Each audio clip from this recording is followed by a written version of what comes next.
So hello everyone, or good evening, I should say. I know it's late, so we want to be respectful of everyone's time and get going here.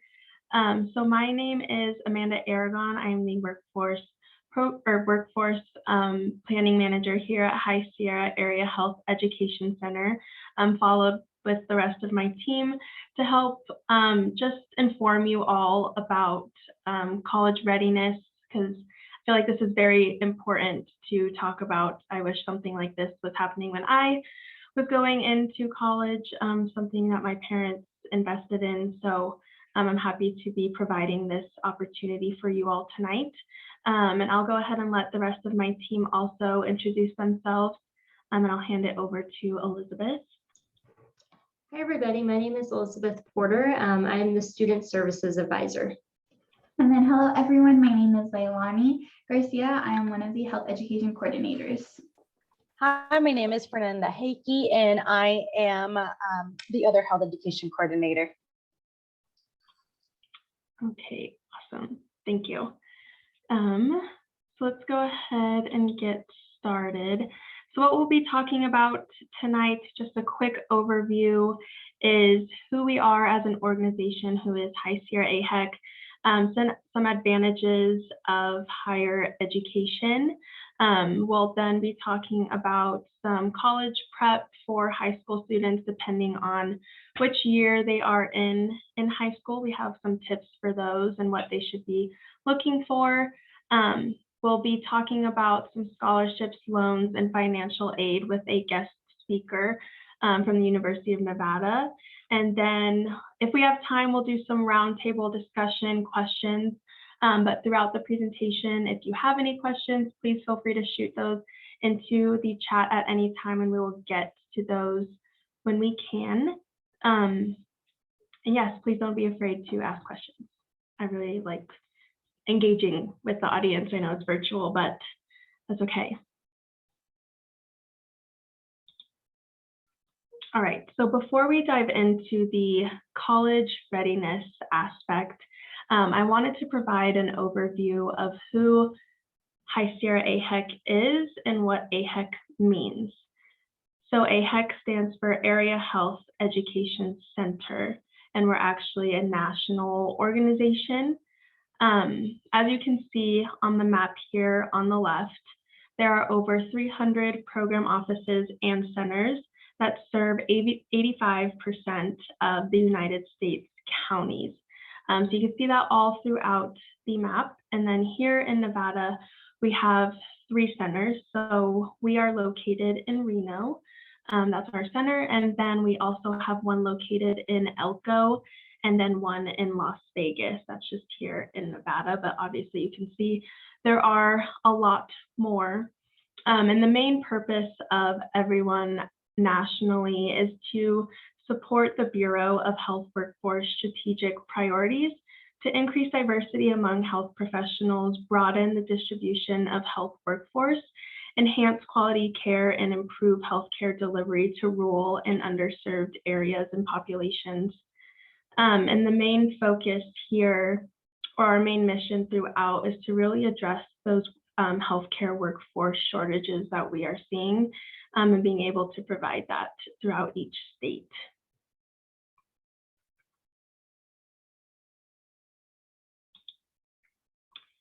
And then just to talk specifically about our organization, so we are a 501c3 public health nonprofit. We are affiliated with the University of Nevada, Reno School of Medicine. And I like to say we are one of the pillars at the Office of Statewide Initiatives. Our main bread and butter is to develop a current and future pipeline of qualified healthcare workers for Nevada. And in the next slide, I'll get into what that pipeline looks like and take you along that journey, and you'll be able to see that visual aid. And then we also develop and enhance education and training within community-based organizations and academic institutions. So throughout our programs, we are going out there in the community, talking to parents like we're doing right now, getting into schools, and really just inspiring students to either further their education or get involved in healthcare. And then finally, providing health and wellness information to the citizens of the communities we serve. So again, like we're doing right now, and kind of, as I mentioned, really getting out there and inspiring students to give back to the communities that they've grown up in and that they've lived in.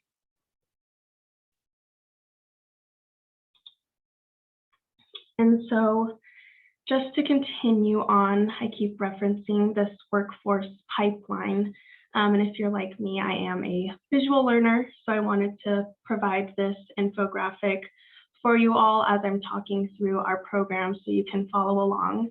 Our programs start at the K through 12 initiative. So we have 4 programs there. We have 2 of our summer programs that is in partnership with Kids University at UNR. The first one being CSI Camp and the second one being Healthcare Heroes Camp. The main focus there is to really inspire students to get into healthcare, teach them about the different avenues and different opportunities that come with it. The big difference between the two is that CSI Camp is really focused on chemistry, biology, and kind of those forensic techniques, and then also working as a team to figure out what happened to their Jane Doe. And then the Healthcare Heroes Camp is a little bit different in the fact that it talks about the human body, how to maintain homeostasis, and then really bringing in healthcare professionals from the community to talk about their experiences and their journeys to get to where they are. So those are the main differences there. And those are also 5th through 8th grade. I'm not sure if I mentioned that, but that's where we kind of start off our pipeline. And then continuing into middle school and high school, we have 2 more programs. We have Project Prevent and Project Roar. Both of them are very identical as far as the curriculum goes, but the main difference here is the audience that we're targeting. So Project Prevent is targeted towards Title I students, middle school and high school here in Washoe County. And then Project ROAR stands for Reach Out and Revitalize Rural, where we are targeting rural students within our catchment areas. And so here within these programs, students really learn about the healthcare system, learn how to appropriately research health literacy and health advocacy, and then finally college prep. So kind of like what we're doing right now with all of you as parents and families, we really also provide this to students to help start those conversations and really get them starting to think about pursuing higher education. And then if we continue on to that next leaping pad, that is the undergraduate level, our student ambassadors. So these are students who are at UNR maybe, or at a community college, maybe they're at UNLV. But the main thing here is that they are looking at bolstering their resumes and really trying to get out there in the community and earn that professional development opportunities that other schools are looking for if they do consider going on. Most of them are healthcare focused, so most of them are microbiology majors, biology, chemistry, nursing, of those sorts. And then if you go to the next leaping pad, those are our graduate and doctorate level students. So after undergrad, they're either in their master's programs or they're already in medical school. And with this third leaping pad, this is the same throughout all of the other AHECs that you saw on that map. So that's what makes us similar in that sense. The students are required to do certain things with lectures and didactic materials, and then also a certain amount of hours are required for getting out there in the community and also getting involved with those who are outside of their academic programs. So doctors engaging, medical students engaging with PA students, engaging with social workers, really focusing on that interdisciplinary care for the student, or for the patient, sorry. And then finally, we do have touch points at the professional level. So once they are actually out there and serving the communities, and they already have graduated from all of their programs, they're out there, and to maintain their licenses, they have to acquire a certain amount of CE, CME credits. So we just help provide those kinds of opportunities. So this is the pipeline, as I mentioned, and I kind of took you along that journey, and you can kind of see the student here in the K through 12 becoming an undergrad, implementing these K through 12 initiatives, then becoming a graduate and doctorate level student, and then actually out in the field practicing. And then with that, I'm going to go ahead and hand it off to Elizabeth. Hi, everybody. I'm going to jump into talking about the pros of higher education. Before I do that, I just want to acknowledge that there are some disadvantages to higher education. It's not always right for everybody. So as I go through these pros, just keep in mind that, it might not be the right path for your student. There's multiple factors to take into consideration when thinking about pursuing higher ed. So I just like to throw that out there, that as we go along, just keep that in mind. So what is higher education? So when we talk about higher education, we normally think of a college degree. So that is considered higher education, but essentially higher education can be any type of post-secondary institution that you can receive a certificate, a degree. This also includes trade schools as well.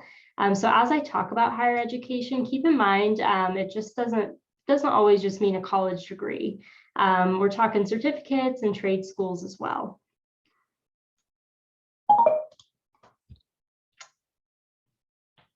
So I'm going to jump into the pros. I'm only going to talk about two major pros. I know there's tons more, but for the interest of time, I don't want to keep you here all night. So I'll just go over the two biggest ones. The first one is that college graduates make more money. So the average college graduate makes over $500,000 more than the average high school graduate over a lifetime. Also, career earnings for college graduates are 71% to 136% higher than those high school graduates. So that means that a college graduate not only over a lifetime makes more than a high school graduate, but if you look at those percentages, 71% to 136% is a huge amount over what a high school graduate makes.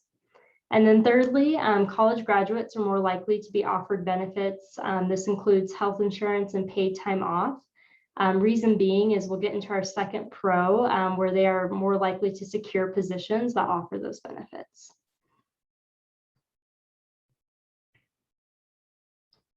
So pro two, college graduates do tend to have more and better employment opportunities. So this first one here, only 34% of American jobs required a high school diploma or less, and this was in 2017.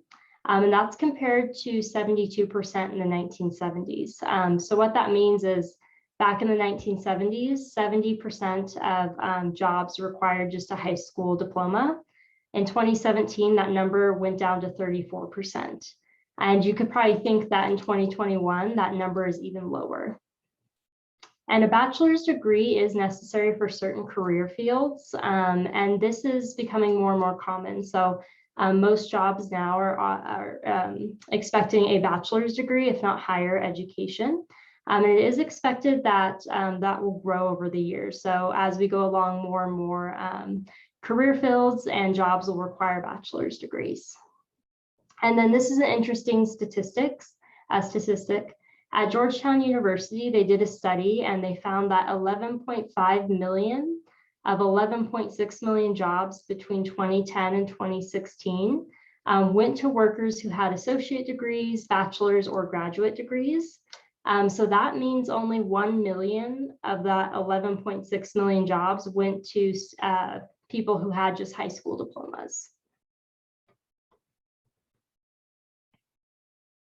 So as I mentioned in the beginning, higher education isn't always right for everybody. There are a lot of pros to pursuing higher education. So you may be asking yourself, how do I decide what's best for my child? If we go to the next slide here, I encourage you all to have that conversation with your child and discuss with them, what are their dreams, what are their goals, what do they want to pursue, so that you can kind of figure out together what is the best option. Just keep in mind that you should never force your child to pursue higher education if that's not what they want to do. So just keep in mind it is their decision to make, but I encourage you all to have that discussion with them about where they want to go in life. And with that, I'll turn it over to Leilani. So now we're going to be discussing what should your student be doing in order to prepare for college while they're still in high school. And this will be a timeline in terms of years that they're in. So because freshmen and sophomores are still fairly early in the high school experience, it is not as heavy as your later years. So first and foremost, your students should be taking career aptitude tests and seriously thinking about what they would like to do post-college or post-graduation, as Elizabeth was saying, so that way they could start thinking about their life post-graduation. Second, and most probably heavily encouraged, is making sure that your student is involved with extracurriculars, whether that be clubs on campus, community service on campus, outside of campus, or even participating in sports.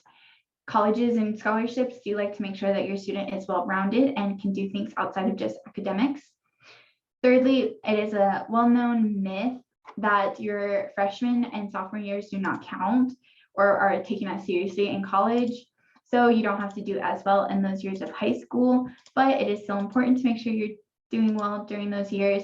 And also your student should consider taking honors and AP classes, whether in these years or later on, because not only do they prepare you and add those extra GPA points, they do actually prepare you for what higher education course load work is actually like. And lastly, we recommend, and your students should be taking their PSAT as sophomores and prepping for it. PSAT does open opportunities for the National Merit Scholarship, which is a fairly large scholarship that your student could get. And also it is preparation for their SAT or ACTs that they will have to be taking later on in high school.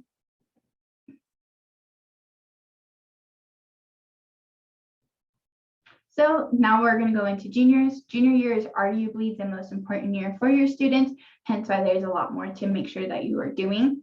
First, your students should start seriously looking at colleges and trying to think of what majors they may want to pursue and things that they would want in their school and start looking at those. Next, we would highly recommend taking the ACT and SAT, while colleges may not be requiring them for admissions as of right now due to COVID.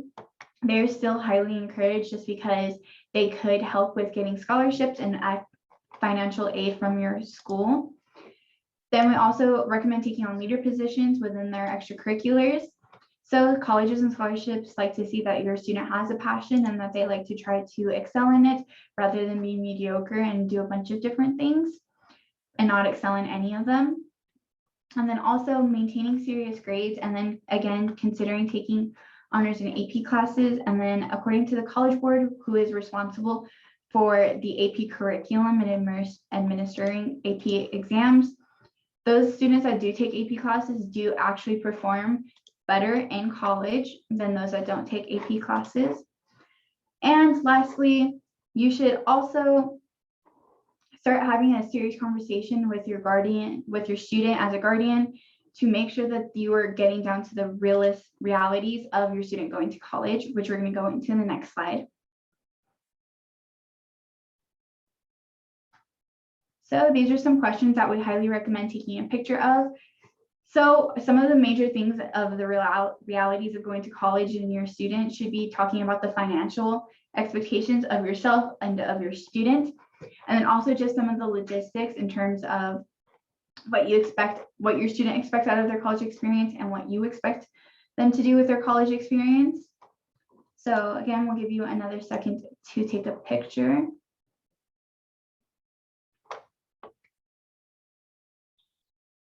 And does anyone have any questions before we move on?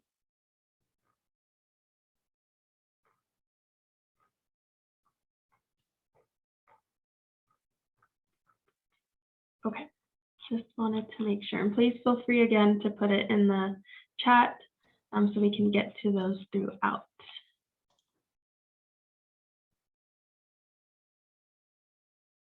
And then now we're going to move on to seniors. So most of the hard work is done. So now it is applying for schools and making sure they are getting all of the due dates and requirements that they need for schools. So that could be when test dates are due, when applications are due, and other things that they may have, like personal essays or letters of recommendations. Next, we highly recommend applying for FAFSA. FAFSA is needed for pretty much everything post, even if you don't expect to get money. So scholarships still like to make sure that you are applying for FAFSA. And FAFSA actually opens on October 1st. And a fun fact is the sooner you apply for FAFSA, the more likely you are to get money from FAFSA. It's not necessarily guaranteed, but because it is a need-based thing, the faster you get to it, the more likely they're to allocate that money to you before they allocate to others, because it's first come, first served basis almost. Next, we also highly recommend students to start looking and applying for scholarships, as this can help contribute to paying for the college. And last, the most exciting part is accepting admissions. And then May 1st is usually the universal deadline for accepting college admissions. And then your student gets to now prepare for college.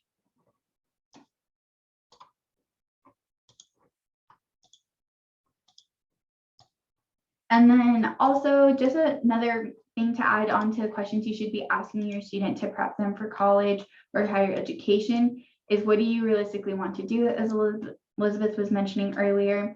And also, are you going to college because it's expected of you, or do you actually want to go? This could then help the student figure out which career path they may want to go.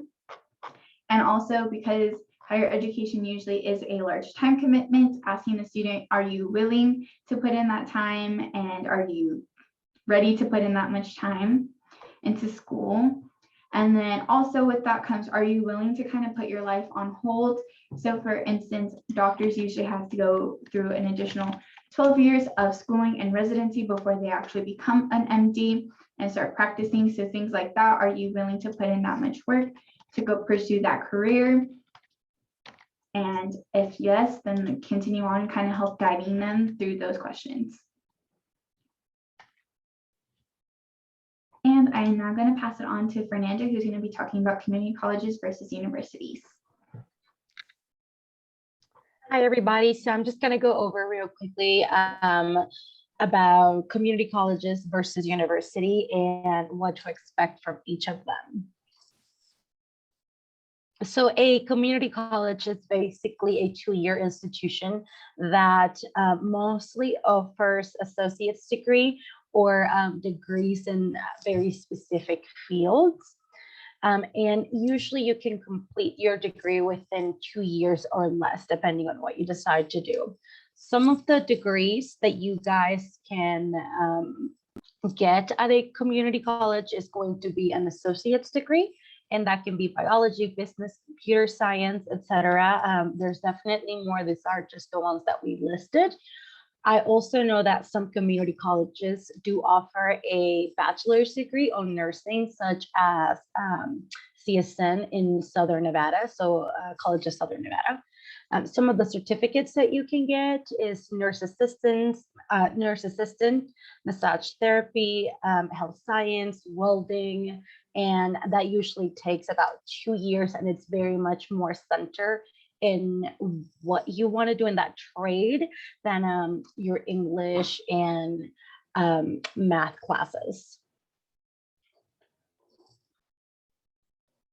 So the stigma behind community colleges, there's plenty, but here are just some of the ones that are more repetitive. So usually they say that you only went to community college because you didn't have the grades to get into a real school. There's lack of motivation, that there's a lack of mental preparedness. And by that, I mean, you're probably not as mature as somebody else is to go into a university and experience all that workload. Also, it's seen as a redemption option a lot of times. which is definitely a second chance for those who are older, but it's not by any means just a redemption option. So some of the pros and cons of going to a community college. So one of the big pros is the low cost. And just to put that into perspective, UNR and UNLV, a credit is about $250, and each class is about 3 credits. So you would be spending around $750 per class at a university level, as opposed to a community college where a class is about $110 per credit, which means your 3 credit class will be about $330, which is a huge difference.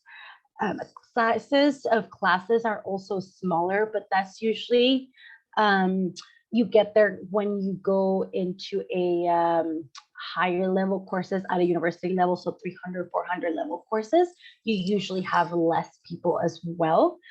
So that's not entirely a con for a university. Also, like I said, more narrow degrees.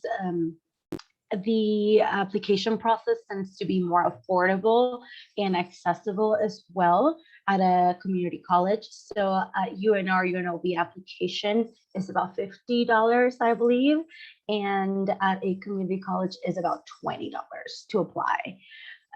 Students could also attend a community college and then transfer to a university. What they can do at a community college level is just do their prerequisites, which is their 100 and 200 level classes, which is basically just like math, English, and science, and then get that out of the way and then transfer their credits. Also, schedules tend to be a little more flexible, and they have early classes and very late classes as well at community colleges. And then a big pro is free parking, especially I know CSN and TMCC do it. So some of the cons of attending a community college is that student life is not very active in most of them. So if you're hoping for that full college experience, you're not gonna get it at a community college per se. Not in all of them, but in most of them.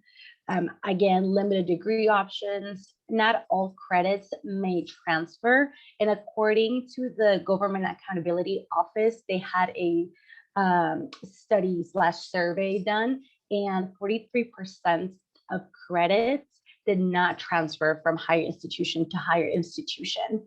And again, this community colleges usually don't offer a 4-year degree program. There's a lack also of competitive sports. And a big one is that most of them do not have any housing or meal plans for their students. And then this is just a fact about community colleges. So most of the people who attend to them, after 6 years, only a third of them actually end up transferring to a 4-year institution. And it goes back to the 43% of the credits not being transferred, and it's just like a loop, and they start going around, and at the end they lose motivation.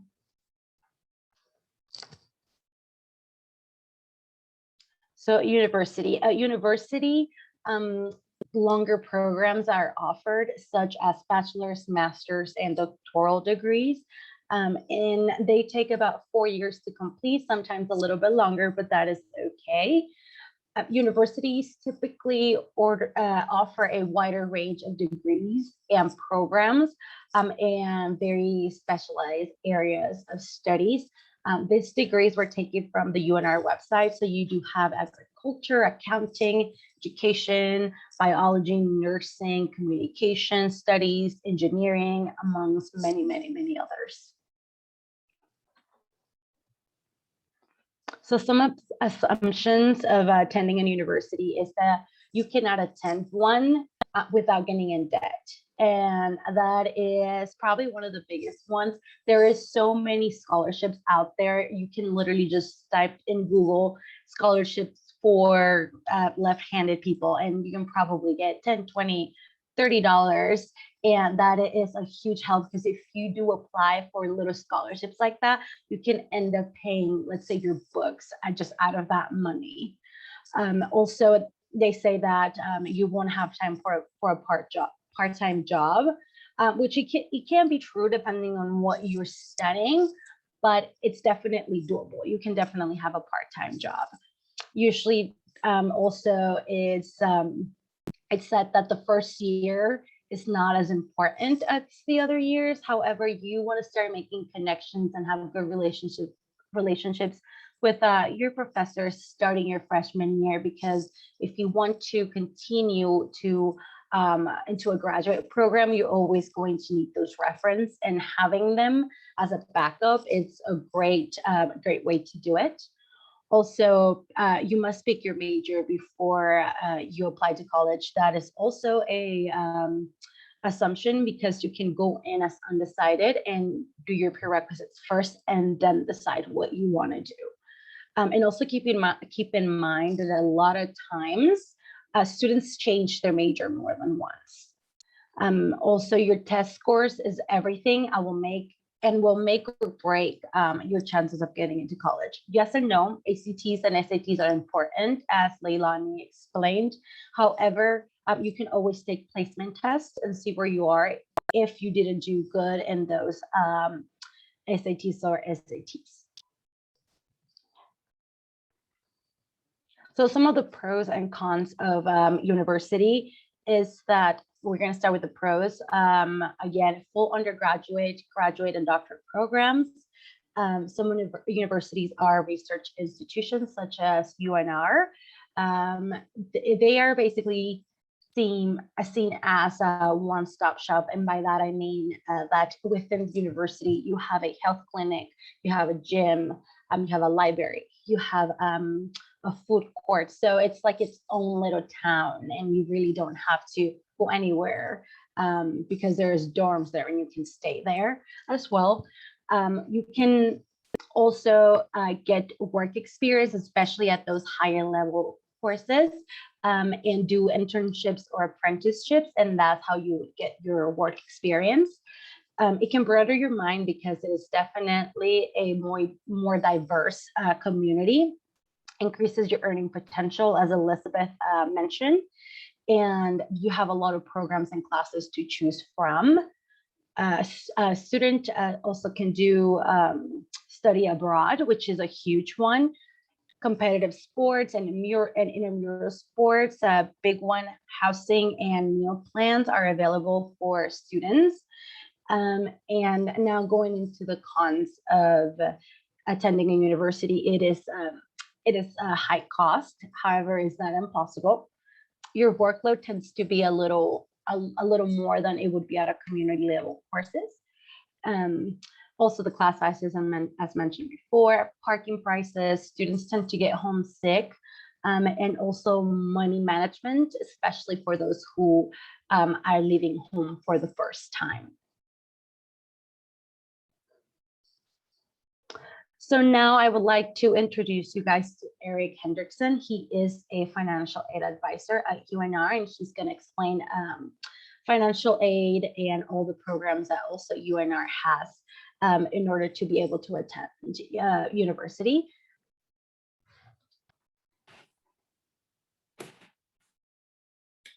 Hello, I'm Eric Hendrickson. I'm a financial aid advisor at the University of Nevada, Reno. I just want to go over some slides with you to kind of give you an idea of what you're going to see out there at every university and what you'll see particularly at UNR.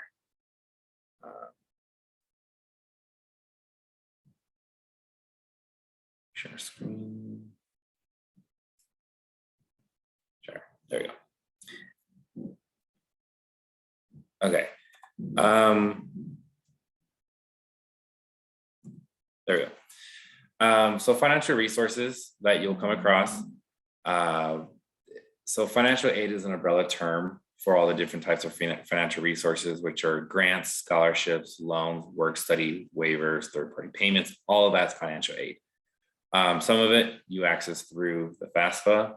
Some of it you also you access through the university by the university gaining information from the FAFSA that you submitted.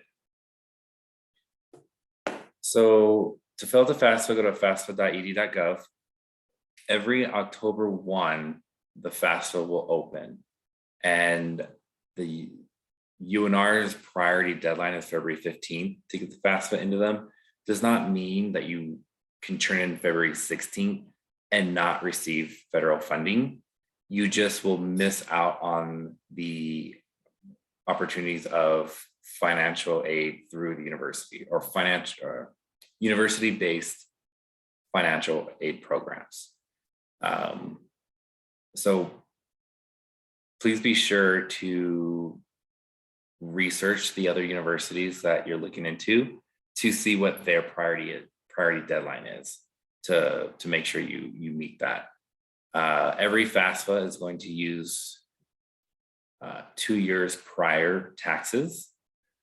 So all you seniors out there should be filling out your FAFSA today using 2020 tax information. If for some reason you're unable to fill out the FAFSA because of Social Security number issue, then each institution may have a in-house FAFSA. Ours is called the Institutional Methodology. It also opens October 1 and closes February 15th, same as the FAFSA deadlines. So if for some reason you're having trouble with the FAFSA, please look into in-house FAFSAs at the universities. This is just a screenshot of what the FAFSA website looks like. Please be careful not to go to FAFSA websites that charge you.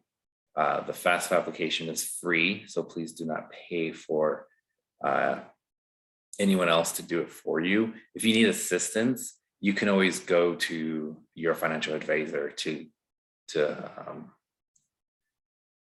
get help to fill out your FAFSA for free. When you go to fill out your FAFSA, every student and one parent is going to need an FSA ID. The FSA ID is basically an electronic signature.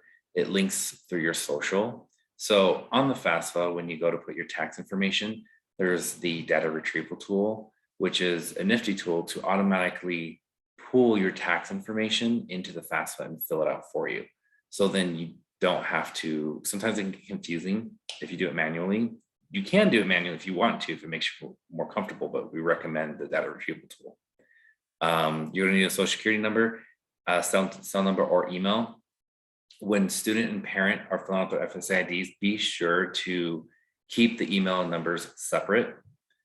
Some parents and students like to use the same email to try to keep everything together. It's going to mix everything and cause a big issue. So just be sure to keep everything separate. There is some misconceptions out there as to parents thinking that their child is 18, going off to college, they're independent, they're living out of the house. You don't have to provide information for them, which is not the case. According to the Department of Education. True for taxes by the IRS, but not for the Department of Ed. According to the Department of Ed, you're independent, the student is independent if they can meet the criteria that's listed on the screen. Some of the examples are if they're the age of 24 or older, students married, they're in the military. There's quite a few different scenarios, but these are just some of them. If you can answer yes to any of those questions on the FAFSA, then they can be independent. If not, they're still dependent to the age of 24. So please keep that in mind to provide your information to the colleges for your students. When you fill out your FAFSA, there's many different households out there.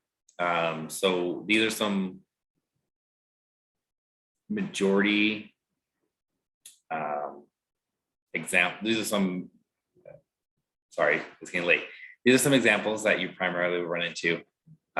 So both bio parents live in the household. Both bio parents live in the household but are unmarried. Both parents are divorced. In that case, you only need one parent on the FAFSA. If bio parents are divorced and one parent gets remarried, then both the biological parent and the step parent's information need to be on the FAFSA together. If the parent is single or divorced, they only need that one parent. But if you are having trouble trying to figure out how to explain your household on the FAFSA, I recommend filling out the entire FAFSA and then going to your advisor at your university or closest university or college to have them look it over. Because you can fill it out, save it, have us look it over, and then we can make sure everything looks good and then submit it at that point. And if you ever make mistakes along the way, even if you submit the FAFSA, you can always go back and make corrections to it too. So it's not an end all be all. Some other misconceptions out there that you're going to run into at all universities is the cost of attendance. When parents see the cost of attendance, they think these are the numbers that they have to pay out of pocket. That's not the case. These numbers are estimated values for an average cost of an entire year, depending on the student's profile. So for example, if a student is attending UNR and they're in state, they're living with parents full-time, they're paying about $19,000 for the entire year. That includes tuition fees, books, room and board, personal living expenses, and transportation. So this entire budget consists of direct costs and indirect costs. So just keep that in mind when you see this, because a lot of parents get scared of cost of attendance. It's just a budget, that's all it is. Basically, mainly what we use it for, if you think of it like a fishbowl, if you're living at home, going to in-state school, you're gonna have a small fishbowl because you'll need so much financial resources because you're probably not paying a lot in, say, personal living expenses living at home. This fishbowl is the amount of financial resources you can put into it. So for example, us, $19,000 fishbowl is all you got. If you try to get a loan, say for $30,000, or like you have large scholarship or stipend for $30,000, that's great, but their fishbowl only allows 19,000. So we're only going to fit 19,000 of financial resources in there. That's it. If you go to out of state, you're gonna have a larger fishbowl because it costs a lot more. You're living on the campus, you are paying out of state tuition, you're paying all these additional fees. So you're gonna have a larger fishbowl to add more financial resources in there. So as soon as the water starts rising over a fishbowl and starts pouring out, you can't put any more water in there. Same thing with financial aid. You can only fit as much financial resources within the budget that it allows. Another misconception that parents come across is the expected family contribution. When you fill out the FAFSA, this number is going to populate, or this EFC number is going to populate for you. That number is not what you're going to pay. It's just a number to configure need-based aid. So if you have a really low EFC, say $0 or $100 or $1,000, all it does is determine the amount of Pell Grant that you're eligible for. So if you're 0, the highest amount that you can receive through the FAFSA or Department of Education is $6,495. As your EFC goes up, the amount of your EFC goes higher, the Pell Grant goes a little bit lower because you have less need. So the way the universities configure need-based aid is you get that cost of attendance or that budget or that fishbowl. You minus the EFC from that. So you have this whole amount minus EFC. That difference is what need-based aid can fit into, meaning scholarships, grants, free money. That other additional amount on top, if there is any, sometimes that's where you're looking out of pocket, or you're looking to pay out of pocket. If parents have the ability to pay out of pocket for whatever the remaining cost is, that's great. But if some parents don't, that's where parents can help pay for their parent or their student's education through the Parent Plus loan.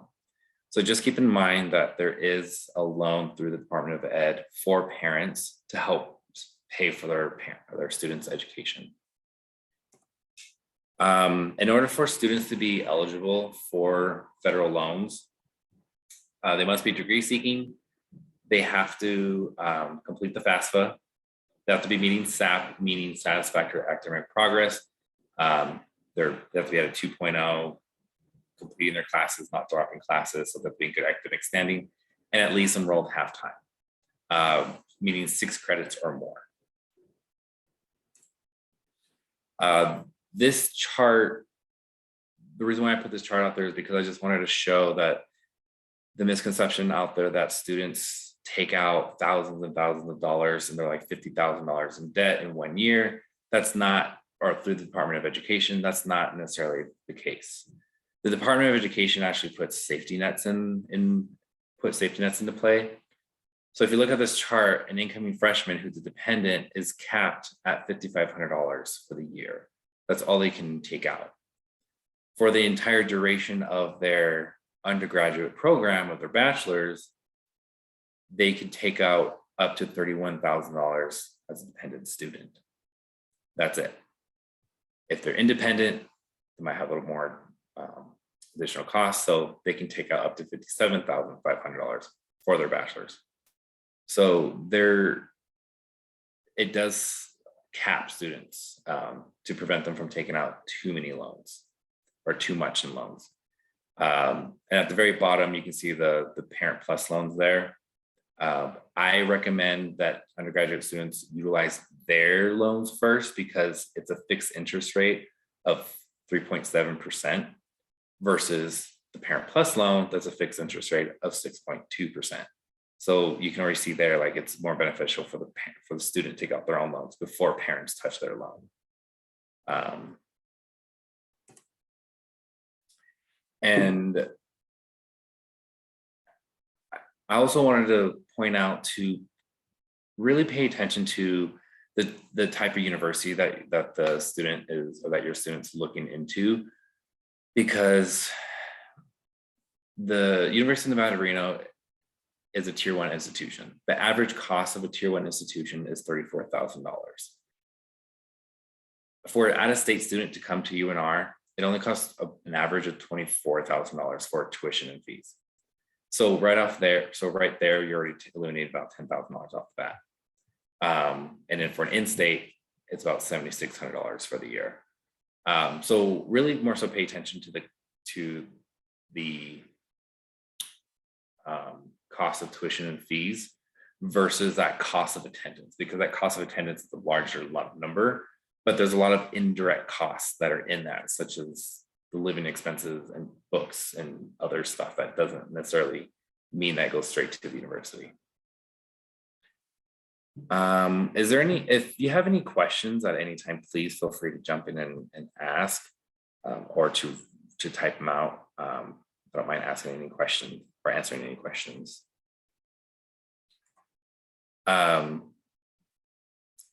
So this is more particular to UNR, but I'm putting out there as an example for other universities have programs like ours.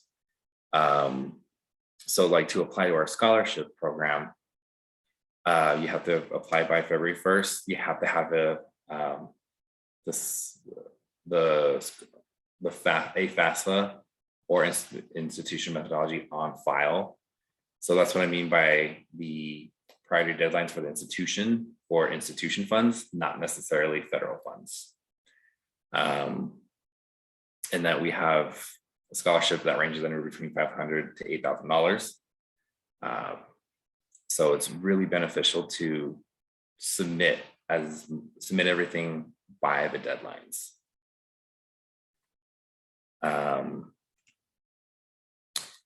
I'm going to just skip to the financial aid resource page. So then if you have any questions, you could take down my information. You can give me a call. We can go over any specific details about your household. If you're in Vegas, there's the Vegas address there or phone number, so you can talk to a financial advisor in the Vegas office. With that, I'll go ahead and turn it back over. Thank you so much. Thank you, Eric. Does anyone have any questions? I know we have about 5 minutes left, but wanted to leave time for any questions that anyone had or anything like that for either Eric or myself.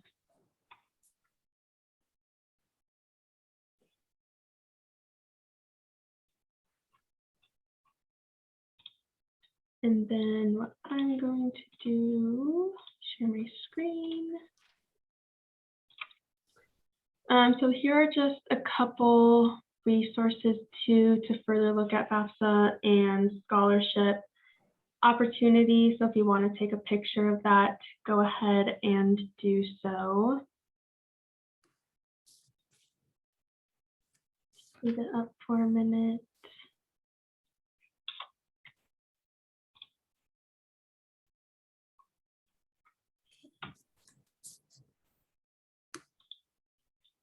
And we just want to say thank you again for letting us speak to you tonight.